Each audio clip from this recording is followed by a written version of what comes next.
Good evening and welcome back to the Australian Stock Market Show. My quote for tonight comes from founder of the Vanguard Group, John C. Bogle, who said the phrase, "Stay the course," is one of the great rules of investment success. Our aim as we give you our upfront, no BS approach to all things stock market is to help you overcome any reactive fears that you may currently have around the market so that you can stay the course and over time get better returns. For our main topic tonight, we take a look at the significant fall in the stock market, along with 3 signs that indicate the market will stop falling and when it's time to start buying. So stay tuned as Dale and I get into that and plenty more. Hello, I'm Janine Cox, your host for tonight, and joining me is Dale Gillham, and we're Australia's most trusted stock market educators. Howdy. Hey, how you doing? Good, that's my call sign. That's what? Howdy is your call sign, is it? Oh, I just got to thought you were going to say it's cowgirl. From the West. Yeah, howdy, cowgirl. That's a nice call sign. What do you use it on? Your Twitter handle? You know me, I'm social media challenged. YouTube, Twitter, Instagram, Facebook, whatever the other things are.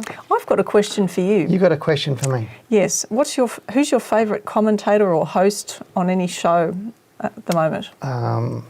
Well, it's not the Green Garden gnome from the ABC, whatever his name is, but my wife loves him. Scotty Cam.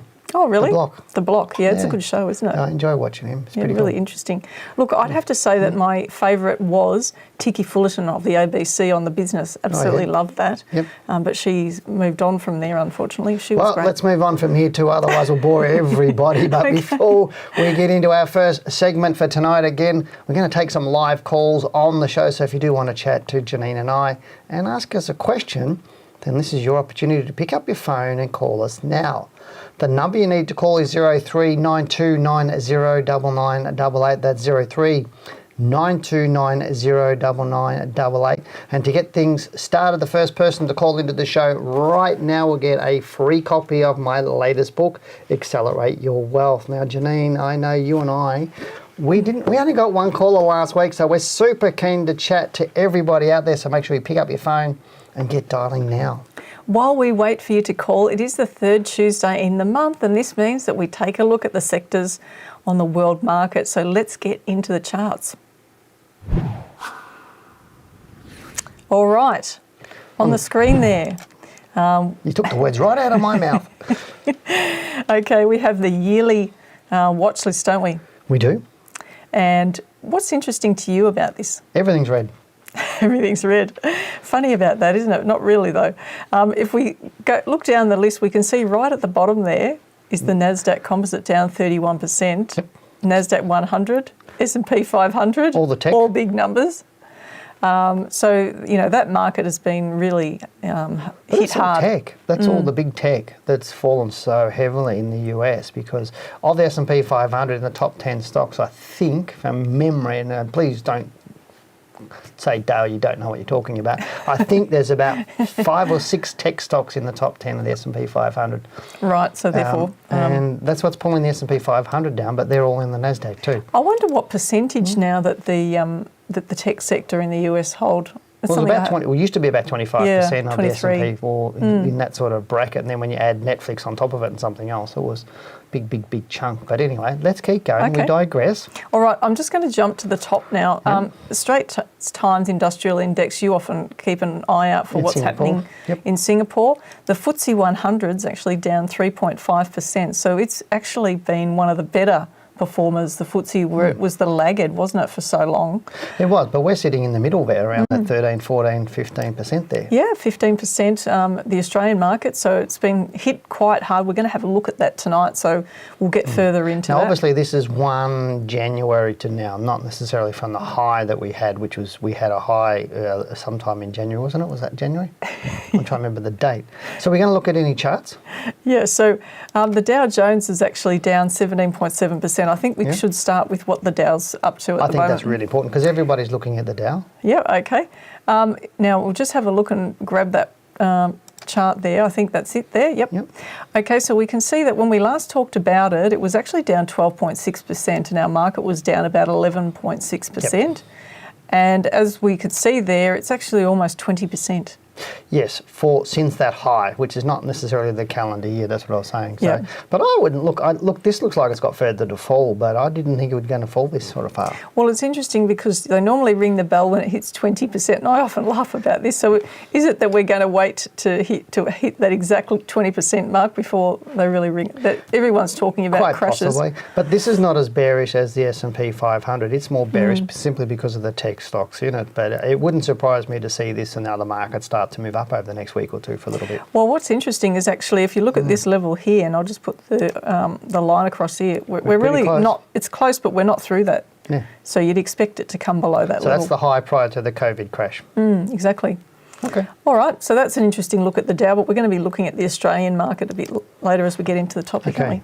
Nothing too much to be worried about, is there? we? Yep, that is it for our thoughts on the world stock market. So now it's time to get into our first email for the night. Alrighty, our first email question is from Cliff, who says, "Hi team, been holding shares in AVZ Minerals Limited for 6 months and they were looking good till they entered into a voluntary suspension. Could you please explain why this arbitration is and how long it will last and what will happen to the shares once suspension is lifted? Best regards, Cliff." All right, you have a crystal ball? No, Do you have definitely tarot not. cards? Do you have tarot cards?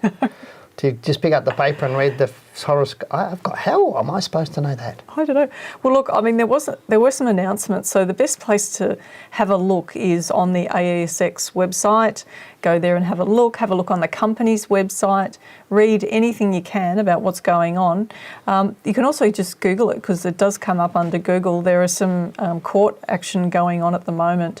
Obviously, you've identified that it's in arbitration, and this is due to a challenge that's going on at the moment, and it's over the shareholdings in the company. So I'll be interested to see how all of that pans out because this stock's actually, it's got the rights for the biggest lithium potential, biggest lithium of high grade. It's got potential, this stock, hasn't it? It's got discovery in the world. Yeah, but the question is, all of that is, what do we think is going to happen? How long is it going to last? What do we think is going to happen? And we can't tell a thing about that. No. It's impossible. You'd probably know more than what we do on that sort of stuff, but you have to read. We can't predict that sort of stuff because we can only go on whatever the announcements say, just like you. And, this is You not just have something to that wait. happens every day and they're all different. So you just have to suck it and see pretty much. I think that's probably what the easiest way I can say it. That's a really good way of describing it. Cool.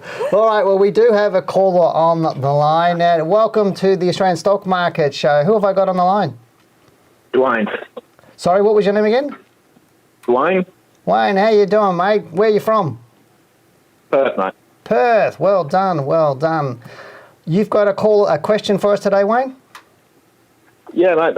Just sort of looking at the way the market is, if CSL is sort of looking out support where it's going to be at, or got to wait for a few more upticks on it. Fantastic. Now, Dwayne, do you actually own the stock at all? No, I've just been watching it for a while, looking to get in on it. Fantastic. Short, medium, long term? Long term, preferably. Long term. All right. Well, Janine's got that up on the screen right now, so she'll have a really good look at it. Thanks for calling in, Dwayne. Too easy. Thank you very much. All right, Dwayne. Look, I think CSL, it still looks bearish to me. And I think that's the problem at the moment. Until you get a bit more direction on the chart, we won't really know for some months. But if it trades above this high of $273.90, that's a good start. Yep. But it doesn't mean it's over yet. It really has to start moving up towards that $280, $290. But it's not falling away a lot. That's what's It's not exciting. falling away. Is that you're excited by that? Look, I am really excited. I mean, it has been going down and sideways, since mid 2020. And what's the problem for 2 with years. that sort of situation? Well, the thing is, it could actually tank, but the thing is, it's not really falling away, which means the big end of town is really not wanting to push it too much lower. But it could get range bound. it could get range bound, correct. But, you think once we start to settle off a little bit on their marketplace and once we start getting some direction, you'd think this would take off. Well, wouldn't healthcare is one of the ones that got hit hard, isn't it? It did. It's got hit really, really hard, and I think this is a great stock for long term, which is what he's talking about, having a long term stock. So I don't mind it at the moment, but it's way too early. But what if it fell away below the bar of 2 weeks ago or last week? Yeah, well, it's going to go through the next low, isn't it? Right to that big low. It'll go hit to that big blue bar there back from earlier this year, and I think it'll probably go further than that. So right now he's not in it. He's waiting, and whether it finds support where it is, it's great. It's the jury's still out a little bit, isn't it? All right, it is indeed. But I do like a long term. Your call must have worked, because it looks like we've got another caller on the line. Hello and welcome to the Australian Stock Market Show. You have Dale and Janine on the line, and it sounds like we've got some people in the background there. Who am I talking to, please? Hello? Hi. Hello, who am I talking to, please? Andy. Andy, hello and welcome to the show. How are you today? Good, thank you. That's good. And you've got a question for us tonight. What is it, please? It's about computer share, CPU. I was lucky I got into them pretty early in May 2020, about 11.82, and just using trend lines, just think they're trending and looking for them to probably get to hopefully $30 before they have to retrace. So, excellent. Your thoughts? Great stock choice. Well done. So what was your plan when you originally purchased it? Was it for more medium to longer term, or was it just more of a bit of seeing that it's on a run, you just see how far you can take it? Look, I got into them pretty early, but I like them medium long term. I think they're a great company fundamentally. So it was always a medium term plan, but they've trended really well, so I've stuck with them, and it's been pretty good just using sort of trend lines, with Dale's book. Excellent. And it's worked well. Well, you've done really well. Congratulations on that, and we'll take a look at it for you. Fantastic. What? No, I thought you were going to keep talking, but because you normally do, but I thought I'll so talk. did I. I thought I was going to keep talking too, but nothing came out. I love this stock. I think he's done really, really well at this stock. It hasn't had that sort of big blow off here, but it's done really, really nicely. And I'm just putting a couple of sort of trend line-ish things on it, not really actual trend lines, but it's been incredibly defensive. The energy stocks have been the most defensive, but then when you look at this one, it's held up really well. It's held up really nicely, even in this bearishness of the last few weeks. It sort of gapped down, went up again. And so far this week's looking good. So, look, I don't discount it's going to go through that $30 mark like he's talking about, but at the end of the day, I just stay with it until it tells you to get out of it, pretty much. And that's really what it's about. It's not about saying, well, if it gets to $30, will I sell it? And that's what he wasn't saying. Andy wasn't saying that. Well, it depends on what time frame he's got his trend lines too, because, it's possible if he, depending on whether he's been trained in the trend lines with us or not, that he may have already had an exit there. But that's excellent. But I know, how many people who've read my book get some of this stuff and they go, wow, everything's working better for me now. Yeah. It saves people so much money especially in these downward times, but it actually makes people, in good bull markets too. Well, so stay with it, Andy. Just before you go, I think this is where the trends are really important, because when you look at the monthly, it's not showing any sign of going down there, is it? It's looking really, really nice. So just stay with it while it's going up, Andy, and if it starts to go down and go through your trend lines, then get out of it. I think it's pretty good. Anything else you'd like to say? No, you've done well. Fantastic. Well, I believe we've got another caller on the line. Welcome to the Australian Stock Market Show. You're on with Dale and Janine. Who have I got on the line? Hi, Dale and Janine. It's Jason from Perth. Hey, Jason. Good to hear from you. You got a question for us today, mate? Yeah, I have. I was just reading your email that you sent out today, yesterday, about looking at quality stocks in the top 50 when the time is right, rather than bottom pick cheap and low cap shares. I'm selling a property and coming into a little bit of money, so I'm looking at just sort of what is it, the top. You can get a top 50 within the EFT, is it, or that fund? Or that? You can get ETFs that do cover the top stocks, yes. But if you've read my book, you'll know that I talk about you're better off buying individual stocks yourself from that point of view. But so you're selling a house? Are you needing that money to buy another house at another stage? No, not at this stage, but yeah, down the track a little bit. Yeah, just sort of working away now from home, and was renting it out, but we decided just to sell it now, and we also have a bit of maybe probate coming in as well. So, and we have a couple of other investment properties. Okay, cool. Yeah, just if you need the money to buy another house, I just heard another story on the weekend by somebody, a lady who was like 80, sold a house and was living with other people and put her money, somebody convinced her to put all her money in the market a couple of months ago, and now she's lost 20 or 30% and can't buy another property. So just be careful where you put your money if you do need it. So that's why I asked that question. So looking at the stock, I think Janine's got it ready, have you? Or Look, top 50 stocks, what would you want to talk about? well, I wouldn't necessarily look at any one particular share. I think your advice in terms of, just picking a handful of stocks is a good idea. But I think when people are looking at that, sometimes it's hard to choose. How do you choose? So that's why when we talk each month about the sectors, sometimes that's a really good place to start, just looking at which sectors are actually going up first, and then see how that fits into the top 50 stocks on the market. But you can get a list of the top 50 stocks on the internet from the Australian Stock Exchange. You can get that, and there are other good websites out there so that you know what stocks to look at. But even the top 20 is a good place, isn't it, to choose? Yeah, especially depending on how much experience you've got on the marketplace. It's obviously the top 20 is a bit better than the top 50 in that respect, but it also gives you less to look at. But I mean, we talked about energy and technology moving forward last week, didn't we? People think they need a lot of stocks to look at, but they don't. You don't need more than 20, really. No. I'm not saying they have to be just from the top 20, but I find that when working with a lot of people that they don't have the that you don't have the time a lot of people don't have to look at more than about 20 stocks in a thorough way. Like if you're doing the analysis, you need that time to do all of it and get a strategy.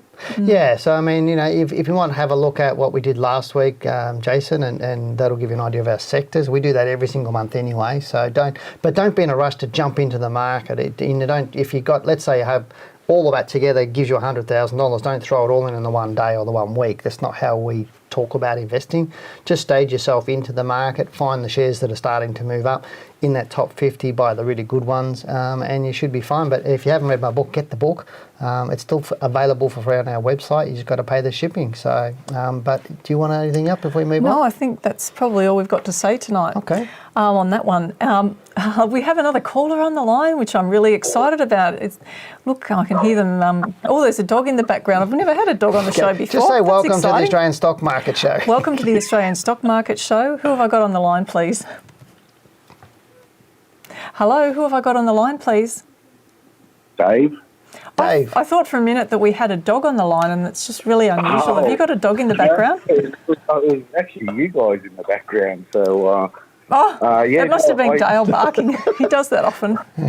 I'm a bit rough. This is probably a question about notice. It's FMG I was going to ask a question about. Oh, fantastic. Good stock choice. Interesting stock choice. And hasn't it taken a dive this week? Gosh. Yeah, that's why I rang, and I bought in a couple of months ago about $21.50.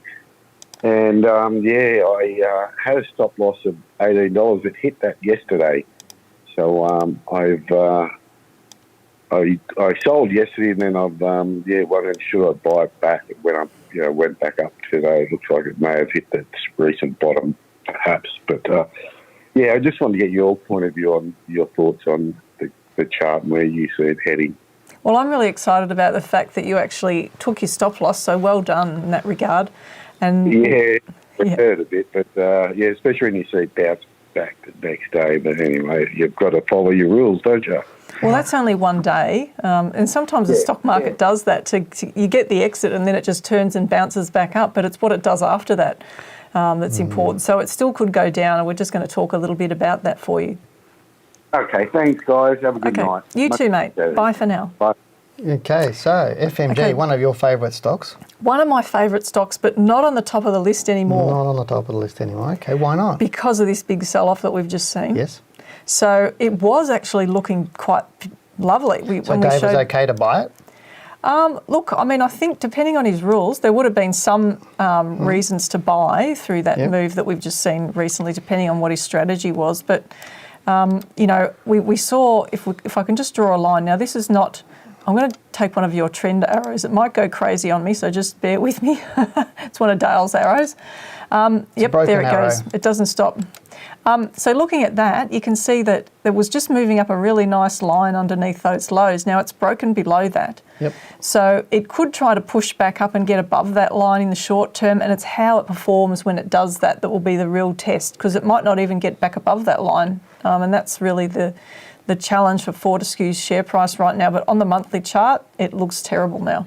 It does, and what way we're seeing it at the moment, it looks like he's made a good decision on exiting at least. And that's the thing is, it's whilst that taking a loss hurts, and a lot of people, the first loss hurts the most, and it's really one of those, why did I do that type of moments. But to me, the more you get comfortable, Dave, with selling and getting out at your stop loss, the easier it becomes, but the more money you'll make. So it really is funny that people go, well, if I keep getting stopped out, I'm losing money. But the whole idea is to lose less money, so it allows whatever stocks that you get that are going up to make more profit. So well done. I'm really congratulating you. You set your rules and you stayed with them. I guess a good measure for you would be if you look at your portfolio and look at how far the market's fallen in this pullback, and then look at how far your portfolio's fallen as part of the pullback. Correct. And just as long as you're within line to that, then you know that you haven't done worse than the market. So I know that there are some people who I've talked to who their portfolios have been absolutely smashed because they've bought into tech stocks, bank stocks, and a whole lot of others, and they've fallen 20 to 40%.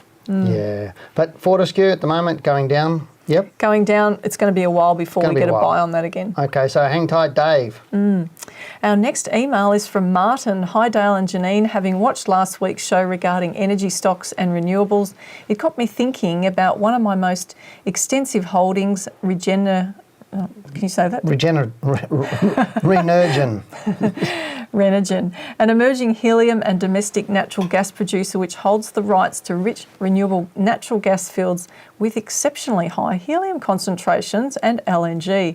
My question, the company is listed on two exchanges, both the ASX and the Johannesburg Exchange. When looking at the charts, I find that the ASX follows the previous day's trade on the Johannesburg Exchange. Unless I am mistaken, I haven't heard you cover dual-listed entities on the show before. In your experience, do you follow one chart or more than the other?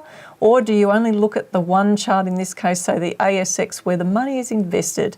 Please take a look, as I would love to hear your thoughts on this subject. Many thanks in advance, Martin.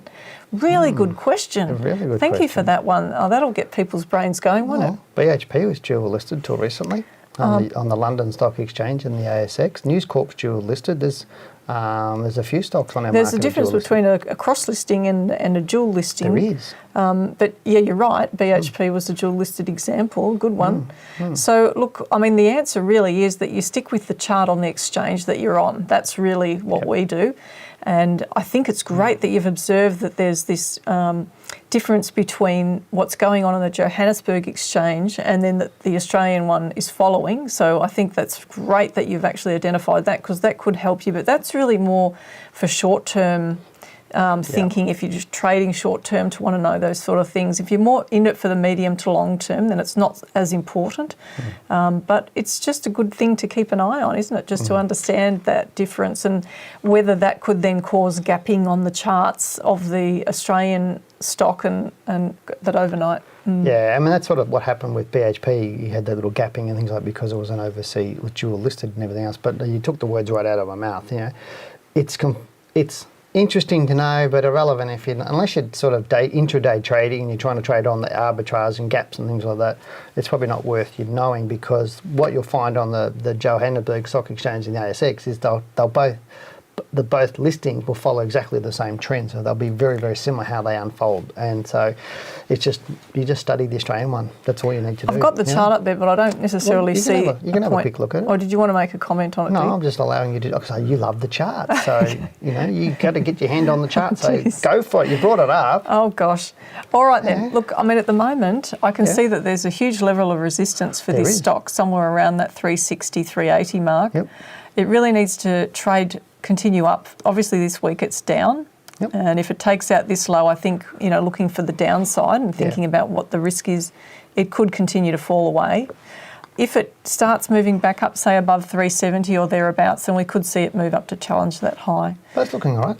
It's holding. It is holding, and I think it's in some really good spots. Some of the with the natural gas and all the other things that it's doing, I think that's a pretty good looking stock actually. Great. So watch that space. But anyway, we do have another email, and the next one is from Theo, who says, "Hi Janine and Dale, this is a bit outside the box. What are your thoughts on tax harvesting the positions that are sitting at the loss this financial year? Many investors and traders may hold different stocks that are currently in the red but still have a high conviction.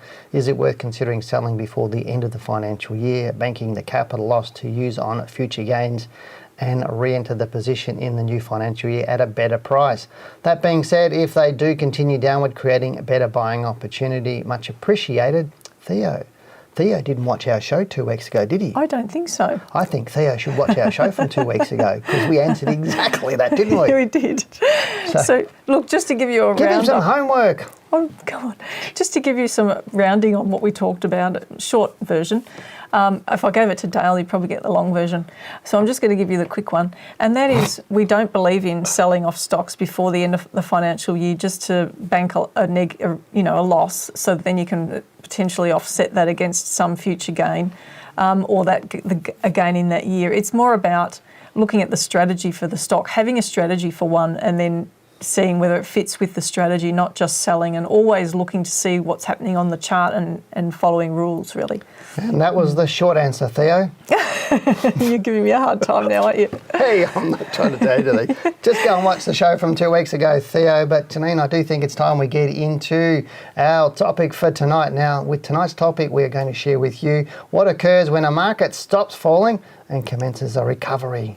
This is the time where you rub your hands together as we answer the big question that you all want to know, which is, will the stock market start to recover, and will we also take a look at a few of the best stocks for the watch list that are likely to be close to their lows to buy when the recovery occurs? Now, we're going to cover all of that tonight. I think we will. Yes, we'll do our best anyway. Seriously? Yep. If I give you an inch, you're going to take a mile. Oh, yeah, I do. And everyone watching loves that I go the extra mile. So you should say, you give me an inch and I share a lot more. Can we now get started, please? Thought you'd never ask. I'm being as patient as I can here. Now, in the stock market, the best thing that you can do is apply knowledge to review the past, consider the present, and determine a strategy for the future. Oh, that's so true. And the best way everyone can learn to really appreciate the importance of what you have said is that if we share a little thing about the things we look at to help us identify when a stock falls and what generally happens in the minds of investors after the market falls. We need to see how that is reflected on the chart, as this enables us to determine whether the bottom is in. Okay, so what I'm really excited about is that we agreed we would use the 1987 crash and Correct. the GFC crash to explain how all of this thing works. Now, using these points, we can show how the market moves from being sold off to a recovery after the low. I know that you can't wait, and I love talking about this because it's just so interesting. Now, given the recent fall in our market where we've seen a 17% fall... Hey, hang on a second. Before you continue, aren't you forgetting something? What's that? Oh, yes. Actually, I'm glad that you're on your toes tonight. We also promised to share with everyone why July is important and why the market may bottom around then. Many investors are probably unaware that July is when the big fund managers traditionally have shuffled their portfolios, and they do so to get set for the financial year ahead. Oh, you're right. So that is interesting now, isn't it? Now, we've all heard the old mantra to sell in May and go away. So do they always come back in July? Well, not always. The saying works some years, but not all. And let's not go down that rabbit hole, as we'll be talking about what fund managers will do in July in future. Well, you're going to do that in a future show, are you? Yeah. Okay. All right, so we've got a short time available on this show, and it's not easy for me. Now, I do want to share so much, but that's just not possible, and indeed, it's not always the best way to learn anyhow. I really need to find something to disagree with you on. For those listening to this intently, if you are keen to learn more and to really get to the depth of understanding and knowledge that's required to run your own portfolio with confidence and do so in any market conditions, you will not really find that on YouTube. You need to learn and be given the tools and the guidance and support that goes to a much deeper level than what we can demonstrate in the time that we have here on the show. You value your money, so you make sure you also value your time. The best way to do that is to enrol in one of our courses And that way you get the knowledge that you need much quicker and you'll have it for life. That in turn gives you the peace of mind. Very true. Once you have the knowledge, you can confidently run your own portfolio no matter what happens. Thinking about identifying what happens, we can do that on a price chart, and this is something most investors have not considered when buying shares, and this is because the untrained mind, greed or fear, is what dominates the thought process, and we're seeing a lot of that right now. We're seeing a lot of emotions being displayed right now in the market, but the question then is, should investors be hopeful of a recovery? Now remember, a report or a hint of something on the evening news that stocks have risen strongly today leaves people wondering if this is the start of a recovery, with some actually buying the next day. Definitely not a good strategy. Any unconfirmed rise could just be a sucker's rally in the overall decline. Okay, Janine, that's all fine, but let's bring up the charts now, and may I suggest that we ought to start with the 1987 crash and then look at the market at the bottom of the GFC before we actually get into the stocks. Yeah, I mean, are we going to tell people whether we think that the market's finished the fall first or not? I think that might be a good idea. I mean, you often talk about the market each week. You've got your own view on that, and I've got my own view on that. And sometimes we agree. So do you think that the fall is in now, the low's in? I think most of it is in if it's not all in. I don't think there's too much more downside. I think maybe another 200 points max. Yeah, because I'm thinking there still could be 6,200 to 6,400 points as a target for the All Ordinaries Index. Index. 6,200 would be the absolute bottom. Yeah, so that's Absolute the challenge. Now, after seeing Fortescue get sold off like it's been sold off, Yep. that's just adding weight to all of that. So I'm just waiting to see now whether the financials do something different. So this is where looking at the sectors is a really good idea to keep a handle on what's going, because now it's just a week-by-week proposition now. It doesn't matter whether Dale said 6,400, 6,600, 6,200. That doesn't matter. What matters is that the market's down, and now we just watch it every week and let the market tell us when the low comes in. That's the best way. People go, oh, you said it's going to go to 8,000, you said it's going to go to 6,200, or you're saying it, and they hang on those numbers, and we don't say that. We say it could do that, or if it doesn't do this, it could do that. So it's about being realistic at the moment. The market's going down, so we need to assume it's going to continue to go down until it doesn't anymore. So where's it going? You need to tell people your thoughts right now. Okay. So get onto the charts. With pleasure. All right. So let's just have a look at what's happening here. We can see back in the 87 crash what occurred. Now, what most people don't do is just go back and have a look. So as we talked about before, we need to go back into history. We do. So we're seeing here that after the crash, you might have thought that the world was going to fall in after And you that. would have at the time, because I was around at that time. I know, surprise, surprise, I was around at that time. I was in Collins Street. I was working across the road from the stock exchange. I knew all about it. So yeah, yes. okay. And look, No, I'm after not that that, old. what happened? After that 1 month down on the market literally went sideways. I'm just going to expand this up. I've just highlighted the area of importance in green because what followed is also important. Yeah. So initially, when a stock market falls, what occurs? Well, you're telling me. Panic. Well, initially there isn't usually the panic, but it's the panic that happens at the bottom that tends to occur. Correct. When a lot of the little people end up selling out, when the fund managers have sold out, and then that's the rush that happens at the bottom when people can't take it anymore. But then what happens is there's a period of consolidation where, there's a testing, the market players are testing the market to see if it's going to go lower and whether it's going to go sideways. So what we were showing you on the chart, and we're going to come back to now, but the motions around that time in the market were just really, really negative. Yeah. Like the front page of all the newspapers was just scary crap on the front pages of all the newspapers over That is sign number one. When it's so negative, Glad I got that right. you know that it's probably not too far from the bottom, because remember, the negativity didn't start in the GFC either until it was towards the bottom, the really Correct. negative side of it in that last phase of the sell-off. So, if your recollection's right, which I'm saying that it probably is. Well, it probably is because I'm pretty good at it, but I remember the front page of, the newspapers like Red October, the market's going to go down forever, blah, blah, blah. That's when it's not. And it's not. I mean, great, the bottom's in. Yeah, so if we're looking at what's happened down the bottom there, first sign is what's being said in the mainstream, because what the masses are paying attention to is not what you want to be following.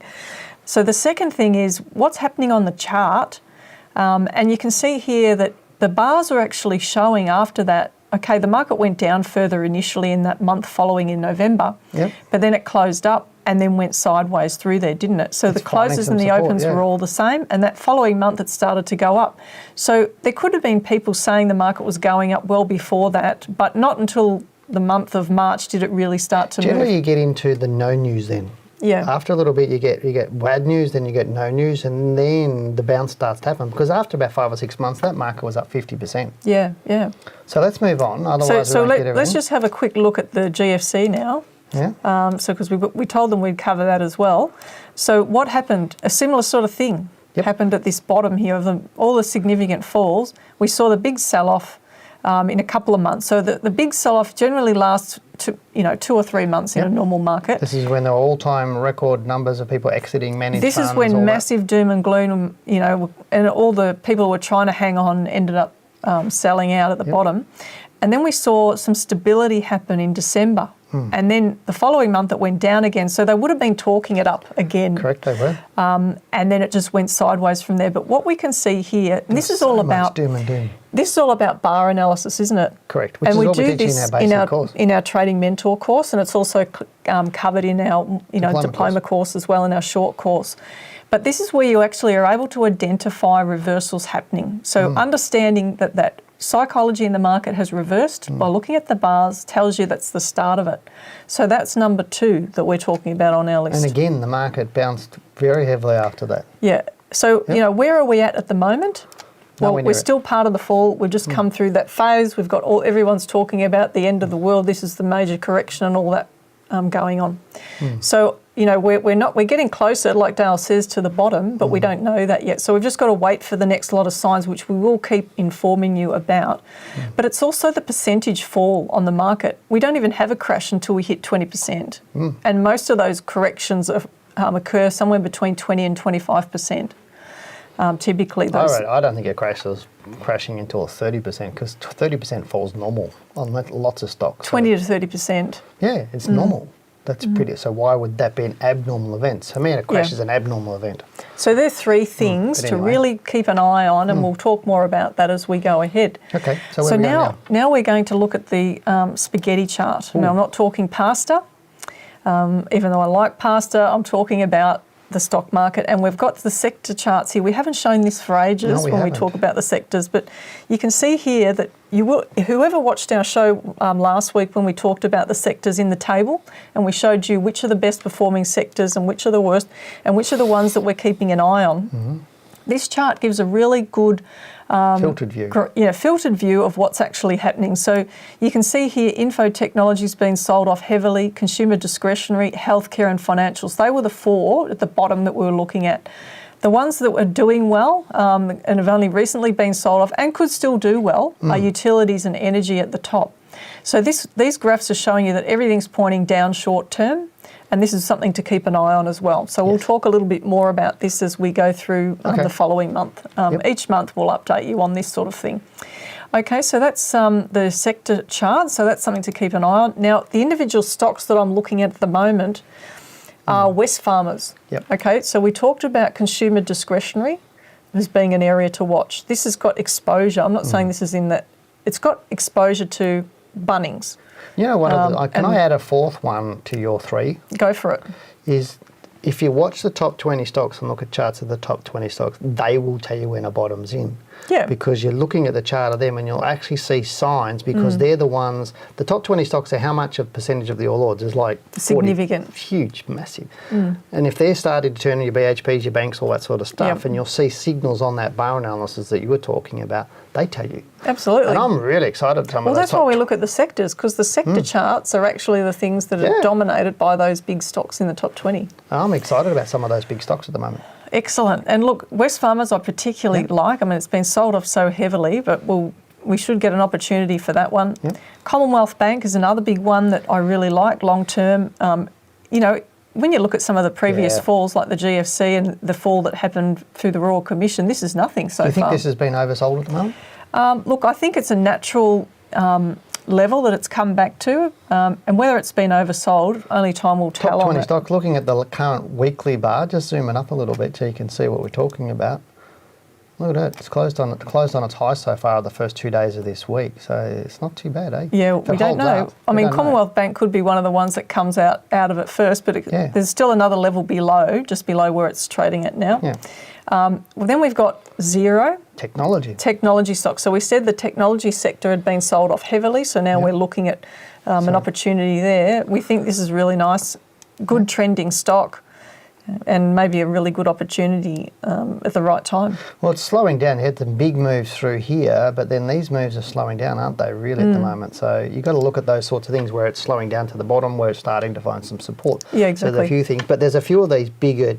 There's probably about 5 tech stocks that are the bigger ones. Like they're the main ones worth looking at. They're the main ones. They're the ones that make up. I can't remember. I did it the other week. I looked at all the tech stocks, and these guys make up billions compared to the rest of, like, I think the top 5 make up, 75% of the value of the whole index. But Xero is one of those stocks, but there's a couple of good-looking ones in that sector. Right. That I do like. Well, look, we're agreeing on something else. This is really scary tonight. It is really scary at the moment. I've got to find something to really rev you up about, don't I? I'm sure you will. You know how to poke a bear from that sort of thing. So what else are we going to talk about? Are you fuzzy wuzzy? Yes. Look, I've got a child, they love those sort of things. Fuzzy wuzzy wuzzy. See, I gotcha.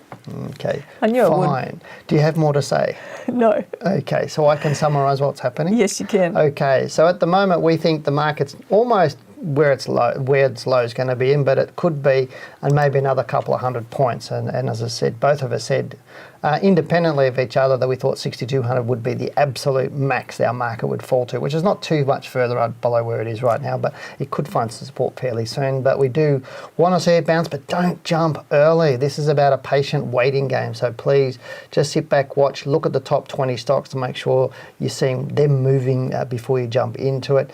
And watch the news, not from a point of view of them saying, hey, the stock market's gone up today, whether you need to buy it. I'm talking about how they're presenting the news, and that sort of gives us one of those other signals. But Janine's given us some great stocks tonight. But that is it for our topic tonight, Janine. Now, before we get into our next email, I do hope you have your phone ready and be patiently waiting for the opportunity to call into the show and ask Janine and I your most burning questions. So now's the time to get dialing. The number you need to dial is 0392909988. That's 0392909988. So get dialing now. While you call us, we will get into answering the next question, so call now. Now we have a question from Sue, who says, "Hi Dale and Janine, thank you too for a great job in educating us on complicated stock matters. I really enjoy every video you do. I would like your thoughts on Beach Petroleum, or BPT. I bought it at $1.12 and wondering if I should sell and exit the market before things hit the ground. Part of me says wait, as energy is high in demand. What's your thought on selling it? Right time or wait and watch? Thanks in advance." Sue, good question, isn't it? Really good question, and I would say You've got good a brilliant stock. answer. And rules. That's all I'll say. Rules. Boring. Yep, let's go to the charts. Okay, so looking at the long term, we can see there that Beach is a stock we've talked about on a previous show, right? And I mean, where she bought, there's probably no rule there to buy. That's pretty game to buy there. Strong stomach muscles, I think. However, it's done really well, and I can see where she's coming from. But this week it's closing up at the moment. It doesn't mean it will stay that way for the week, but if I was holding this, and look, I think we can get a trend line underneath there as well. I'd say having some rules on this one is just so important, because I have studied this stock quite a lot. So we're looking at it there. It only looks like it's closed once below that trend line there. It's only 2 days, that far. Yep, and the week isn't finished yet. But, these stocks, look at the nature of it.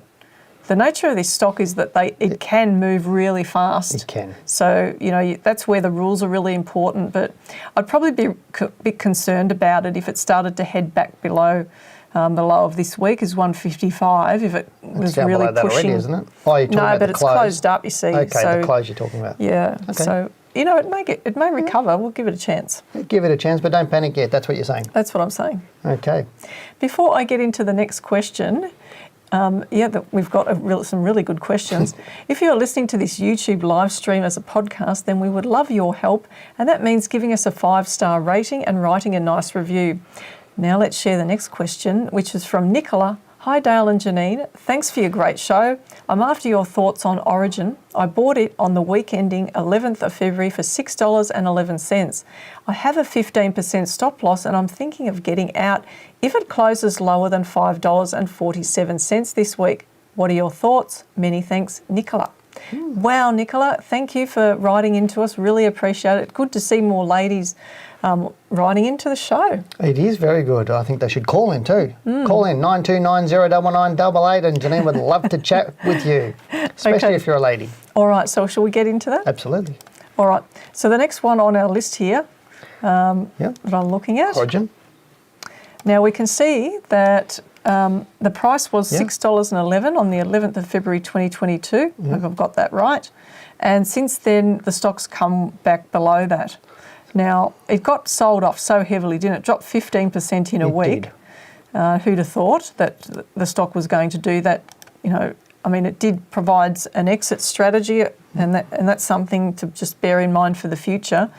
But looking at it now, could it recover? Well, it's possible. I mean, I like this stock longer term at the moment. There's nothing telling me that long term it's going down. So just in the short term, let's just have a look at, I want to see on the daily chart the way it's unfolding. We've only got one day up at the moment. It's really too early to tell. We need a bit more of a sustained move, don't we? Yeah, we do need more of a sustained move to determine what's going to happen. But looking at that, see, it's just come back to find some nice support across there. So I'd be watching that level around that 550 mark just to see if it can stay up above it.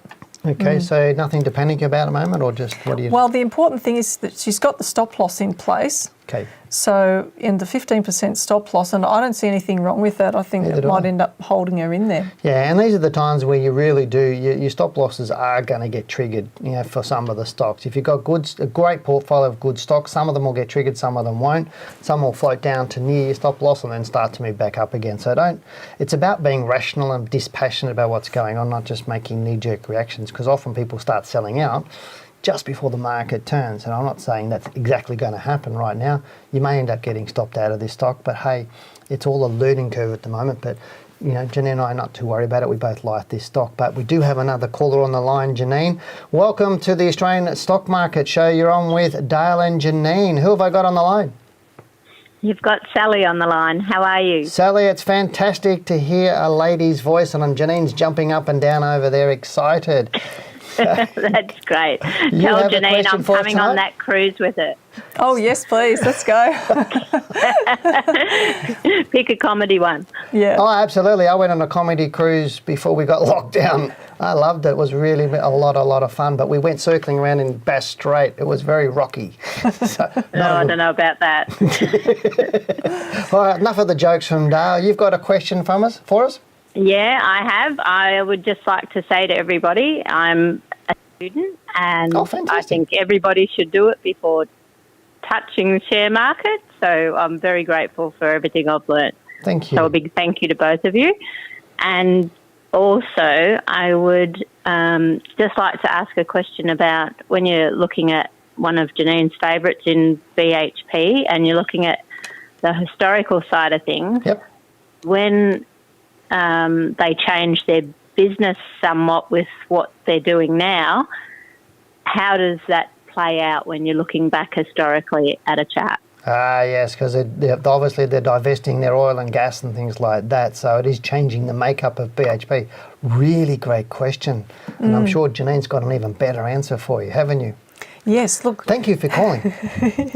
When companies change, there is this change potentially in volatility that can occur. So, I mean, I just think it's important to continue to watch this space because that's what I'm doing. I'm just watching to see now that BHP's bought its holding back to Australia to see how that gapping we were talking about on the chart for one starts to play out with the stock, but also whether the stock really settles down from here. I mean, let's face it, iron ore is a big thing for BHP, and given the change in the makeup, it's going to be even more so. So I'm just watching iron ore a lot to see how that's unfolding, what sort of, the contracts that BHP is securing. It's very important, but the chart rules. So the chart's not going to lie because the big funds, if they're moving their money, it'll show you that. And at the moment, BHP's been hanging in there, so it's still doing well, and the jury's still out as to where it's going from here. So continue to stay tuned and study it yourself. But will its personality change too much? That's probably a good question. I think the volatility of it will change, just the very You're talking nature. about subside a little bit, or because the oil price, oil and gas. Yeah, it's a lot more volatile, isn't it? Yeah, a lot more volatile, that area of the market. So stocks like Santos, you would see BHP's quite volatile, Santos. Some of those mining type stocks and the energy type stocks can be quite volatile. But I think that, if something, you'll notice things like stocks like Wesfarmers, if something in one part of their business went wrong, yes, the company could potentially weather a storm from the other side of the business, but that's not always the case if both areas are being hit hard. But I think with BHP having a more streamlined approach, going into more renewable type areas is going to be a strength for it down the track. Yeah, it's weird. I was only talking about ESG investing today with an expert for our Talking Wealth show, which will be launched in about a month actually. So watch out for that. But we're talking about this ESG investing, and it's a really exciting field, and BHP is moving into that. Same with Woodside and some of the others as well. But very, very good. Well done. Okay, looks like we have another caller on the line. Geez, we're working hard on this tonight, aren't we? Not hard enough. Keep going. Welcome to the Australian Stock Market Show. Who do I have on the line, please?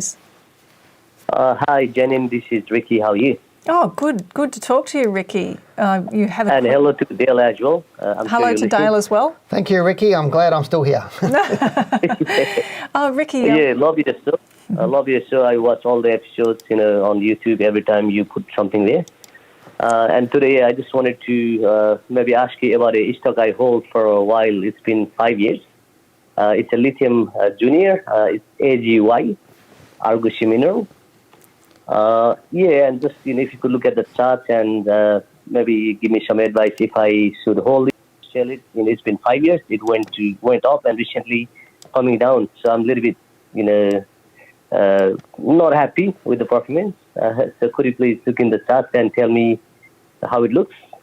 Look, would you mind me asking, Ricky, do you have a set of rules or a stop loss on this holding? No, I think, I know that's something I should do, but I haven't done that yet. Okay, have you read Dale's book yet? No. Look, his first book, you can actually get free off the website. You just pay the postage and handling. It's really worth grabbing a copy of that book, because that'll answer a lot of things for you about some of these situations that you'll get into, and it'll just increase your understanding. So that's the first thing, but we'll definitely have a look at the stock for you. But at the end of the day, obviously, you've got to make a decision that you're comfortable with, but we'll give you our opinion on the chart for sure. Thank you so much for calling in. Thanks, Ricky. Yeah, thank you. All right. Go. Maestro, Argus Minerals. Argus, I'd never looked at this stock before. I think it looks lovely, did he tell actually, you where he except bought it for the from? last... I wasn't listening. I apologise. Oh, he's not happy with it, so I'm just understanding that... So he bought it, though? Yes, he's bought it, not happy with it. So I'm understanding that it's actually down, so he's just wanting to know what he should do, whether he should hold, sell, or what he should do. It's a volatile stock, so you're going to see these movements right up and down. Look, I mean, from a trend line point of view, it's actually below it at the moment, isn't it? Or a tighter trend line. The angle of your trend is definitely nice, but it may find support where you've identified. But right now, it's... And one of the things that I find interesting is trend lines. The reason we teach in the courses different rules is because trend line might not necessarily be the best strategy for every share. It could be another strategy works better on this stock, which I can see would have got him out at a higher price. You and me would have been out of this stock already. I think the stock's great. So that's the first thing for him. Good stock choice. It's trending nice and everything else. High volatility. Yep. High volatility. So how do you manage a stock that's got higher volatility? What sort of rules will work well with that? Tools. Yep. And then stop losses obviously are important in these sort of things. Could it find support now? Possibly. Could possibly, but it looks like it's still a bit bearish and it probably might go a little bit further. So I don't have any good news for Ricky at the moment. Not at the moment. Not even like at the end. You might see at the end of the week that maybe it'll try to find some support. But it's closing low on the bar last 2 days at the moment. So that's a serious move on that stock, isn't it, as far as the depth of that move? And that's where it's really disappointing for shareholders. They buy into shares and there's good news, good stories about it. Yeah. But it's the personality of the stock that really needs to be understood, and that volatility. Totally agree with you. All right, we do have an email now. This one is from James, who says, "Hi, Dale and Janine. I feel like I need to go and have a shower after this one." Good question. The stock code is BBOZ, which is a bear market ETF. I know Jenny and I have talked about this before. He says, "I previously heard mentions on the show to treat ETFs like any other stock chart, and this one looks positive. It has been going sideways for about a year, and after a false start in January 2022, it looks to have broken out of its sideways move. What are your thoughts on this one? Do you think this particular ETF should be treated differently?" And I know the answer to that. Well, I might surprise you. Okay. Well, then surprise me. I'm sitting here. Do All I need right. streamers and balloons? Now, I have actually studied this ETF. First of all, it's a leveraged one. It's a leverage one, correct? So therefore, you've got to treat it differently from that perspective, and understanding how that is, really make sure that you understand how it's structured.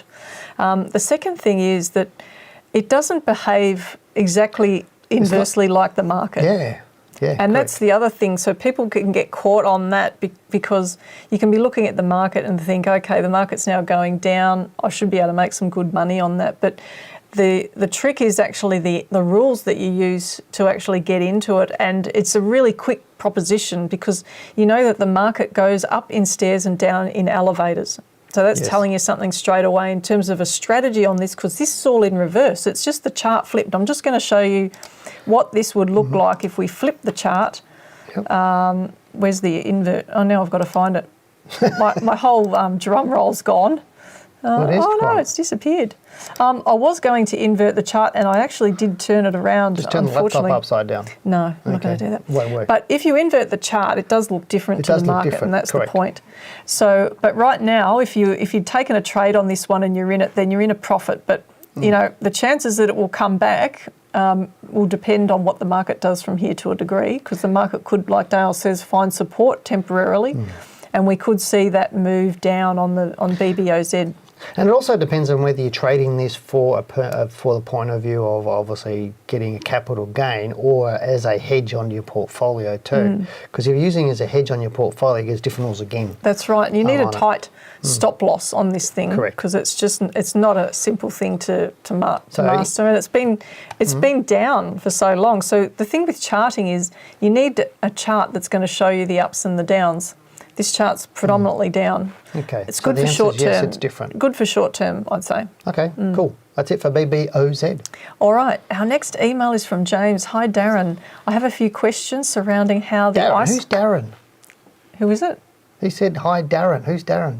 Oh, okay. ISO migration, you tell me, could possibly affect, it just went off the screen, digital assets such as XRP, XLM, and I can't see any more, who are compliant. Looking individually at a stock like Novarti Group, what are the possibilities this shift of electronic settlement could affect this company from the fundamentals of the stock? All right. Yeah, okay. That's interesting, isn't it? It is. Novarti we've got there.